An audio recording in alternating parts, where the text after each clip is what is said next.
पक्ष रखने के लिए हमारे साथ मौजूद हैं। नलिन कोहली साहब बीजेपी से हमारे साथ जुड़ेंगे कुछ देर में। हमारे साथ मशहूद हाशमी साहब कुछ देर में अध्यक्ष इत्तेहाद सोसाइटी हमारे साथ शो में आगे बढ़ाएंगे। पवन खेड़ा साहब हमारे साथ जुड़ गए, लिहाजा मैं उनकी तरफ रुख करता हूं। पवन साहब, सबसे पहली बात तो ये है कि अभी कुछ देर पहली बात हुई और ये कहा गया कि जिस तरह का ये जमात की तरफ से प्रोग्राम था या होना था वो गैर जिम्मेदाराना था और इसको बिल्कुल निहायत ही, अभी चीफ मिनिस्टर की प्रेस कॉन्फ्रेंस थी, उन्होंने कहा कि बिल्कुल गैर जिम्मेदाराना था और ऐसी हरकत ना करें और एफआईआर दर्ज करने की भी बात उन्होंने कही है। पवन खेड़ा साहब। प्रतीक भाई, क्या पूरे देश को, क्या पूरे विश्व को फरवरी के अंत तक नहीं मालूम था कि कितना बड़ा खतरा है ये कोरोना नाम का? मार्च में आप ये आयोजन कर रहे हैं तो ये गैर जिम्मेदाराना नहीं है तो और क्या है? इस तरह का भव्य आयोजन जहां हजारों की संख्या में लोग आ रहे हैं एक हॉल में या जहां भी वो बैठे, मैं तो निजामुद्दीन में रहता हूं, मैं आश्चर्यचकित हूं। और प्रश्न एक नहीं है, तबलीग ने जो किया वो तो निहायत ही गैर जिम्मेदाराना कृत्य है, इसमें कोई संशय नहीं है, लेकिन प्रश्न और भी हैं। वीजा कैसे मिला? आप टूरिस्ट वीजा पर मजहब का प्रचार करने आ रहे हैं, क्या ये गैर कानूनी नहीं है? वीजा देने वालों ने क्या ये प्रश्न नहीं पूछे? सरकार इतने वक्त से लगातार हमको कहती है कि जनवरी से ही स्क्रीनिंग शुरू हो गई थी एयरपोर्ट पे, तो कनिका कपूर की भी स्क्रीनिंग नहीं हुई, तबलीग की जमात में जो लोग बाहर से आए उनकी स्क्रीनिंग नहीं, तो ये किसकी स्क्रीनिंग कर रहे थे? ये भी प्रश्न उठता है। तो प्रश्न तो सब पर उठता है। This is a multiple failure. एक को आप बोल दें कि भैया आपने ये आयोजन क्यों किया, बिल्कुल आपका प्रश्न वाजिब है, बिल्कुल नहीं करना चाहिए, गैर जिम्मेदाराना। अरे आयोजन हुआ क्यों? पुलिस स्टेशन कहां है निजामुद्दीन का? दीवार मिलती है, तबलीग का जो अंतरराष्ट्रीय हेडक्वार्टर है उसके ठीक बाहर आगे तो पुलिस स्टेशन है निजामुद्दीन का। क्या पुलिस को नहीं मालूम था इतना बड़ा आयोजन हो रहा है? क्या पुलिस को नहीं मालूम था कि कोरोना क्या इतना बड़ा खतरा है?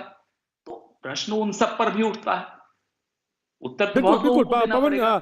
जी पवन खेड़ा जी, आपके सवाल हैं और इस सवाल को एड्रेस किया जाना चाहिए और सरकार का जिम्मेदारी भी है, सरकार इनको जवाब दे। बीजेपी की तरफ से हमारे साथ नलिन कोहली साहब जुड़ रहे हैं, बहुत बहुत शुक्रिया नलिन जी।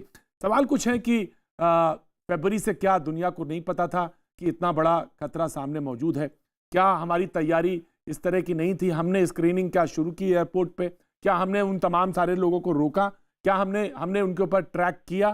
तो ये स्थितियां क्यों हुई? ये स्थितियां इसलिए हुई क्योंकि हमने इन चीजों में लापरवाही बरती। पवन खेड़ा का ये इल्जाम है। मैंने बड़े ध्यान से सुना प्रतीक जी। पहली बात इसको देखिए, जिन्होंने इस आयोजन किया उनके इस गैर जिम्मेदाराना रवैये और कार्यक्रम को करने से कई लोगों की मृत्यु हो गई है। अगर हम देखें कानून की दृष्टि से तो ये कल्पेबल होमिसाइड मतलब हो गया है, नॉट अमाउंटिंग टू मर्डर, और इनके ऊपर तो एक चार्ज ये भी बन सकता है। इनके व्यवहार से लोगों की जान हुई है और दूसरे लोगों को खतरा हुआ है। आईपीसी के कई पहलू हैं और धाराएं हैं जिनका प्रयोग किया जाना चाहिए और किया जाए, शायद किया भी जाए। अब आ जाते हैं जो पवन खेड़ा जी कह रहे थे, एक एक करके इस देश में, और मैं बहुत स्पष्ट रूप से कहूंगा, कुछ गिने चुने लोग हैं और कांग्रेस पार्टी स्पष्ट रूप से ऐसी पार्टी है कि यदि ये प्रश्न पूछा जाता पहले वीजा के समय कि ये मुसलमान भाई जो आ रहे हैं वीजा पे, ये क्यों आ रहे हैं, और अगर आ रहे हैं तो क्या, तो ये कहते हैं इस देश में हिंदू मुसलमानों को बांटा जा रहा है। हर व्यक्ति से वीजा जो टूरिस्ट अप्लाई करता है उनके ऊपर में इतनी बड़ी समस्या पे भी ये पूछा जाता है, ये प्रश्न पूछते, इतनी बड़ी समस्या थे जब पूरा दुनिया इसको झेल रही थी तब भी ये पूछते। एक मिनट, मैं नेक्स्ट बात कह रहा हूँ। वीजा जब अप्लाई होता है, टूरिस्ट वीजा, या कोई कारण से कोई लिखता है तो यही आता है या परिवार से मिल रहा है या कोई घूमने आ रहा है। उस समय तो वीजा की कोई रोक नहीं थी। भारत में रोक लगाने की जब प्रक्रिया स्टार्ट हुई तो उसके बाद तुरंत वो रोक लगाए गए। तो ये दूसरी बात हुई। तीसरी बात, पुलिस पर कहा जा रहा है, मैं भी उस इलाके से निकला हूं, देखा है, पवन जी तो खैर रहते ही हैं वहां। एक बड़ी बिल्डिंग है जो बिल्कुल रोड के साथ लगी हुई है। उस बिल्डिंग के अंदर में किसी भी समय पे कई ज्यादा लोग हो सकते हैं। पुलिस वहां घुसेगी तो फिर एक और आरोप लगाएंगे। भाजपा की सरकार है जो मतलब ऐसे एक संस्था के अंदर में जबरदस्ती पुलिस को भेज